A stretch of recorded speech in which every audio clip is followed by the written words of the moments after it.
రబీ సాగుకు తుంగభద్ర డ్యాం నుంచి తుంగభద్ర దిగువ కాలువనకు మార్చి నెల వరకు నీటిని అందేలాగా చర్యలు తీసుకోవాలని ఈ విషయాన్ని జిల్లా కలెక్టర్ ఎల్ఎల్సి ప్రాజెక్టు కమిటీ తరపున రాష్ట్ర ప్రభుత్వానికి తుంగభద్ర అధికారులకు విన్నవించాలని project committee chairman Tipu Sultan Kurnool జిల్లా కలెక్టర్ సిరిని కోరారు. మంగళవారం జిల్లా కలెక్టర్ను కలిసి వారు మాట్లాడుతూ ఇప్పటికే టీబీపీ ఎల్ఎల్సి ప్రాజెక్టు కమిటీ ఆధ్వర్యంలో మార్చి వరకు సాగునీరు ఇవ్వాలని తీర్మానం జరిగిందన్నారు.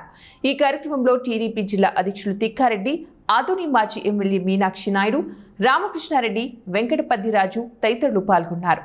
ఈ సందర్భంగా జిల్లా రైతు సంఘం అధ్యక్షులు సాయిబాబా అధిక వర్షాల వల్ల సాగు చేసిన పంటలు పూర్తిగా దెబ్బతిన్నాయని, కనీసం పెట్టుబడి కూడా రాని పరిస్థితి నెలకొనిందన్నారు.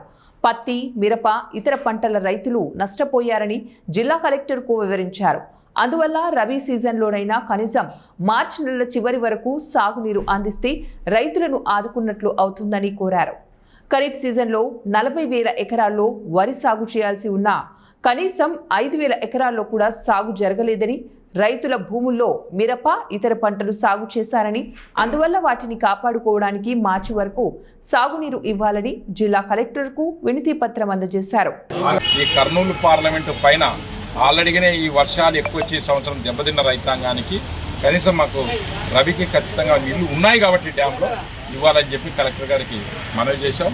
పైన కూడా మేము మా ముఖ్యమంత్రి చంద్రబాబు నాయుడు గారికి, అలాగే లోకేష్ బాబు గారికి, అలాగే మా ఇరిగేషన్ మినిస్టరు నిమ్మల రామానాయుడు గారికి కూడా మేము చెప్పి రైతులకు నీళ్ళు ఇప్పించాం.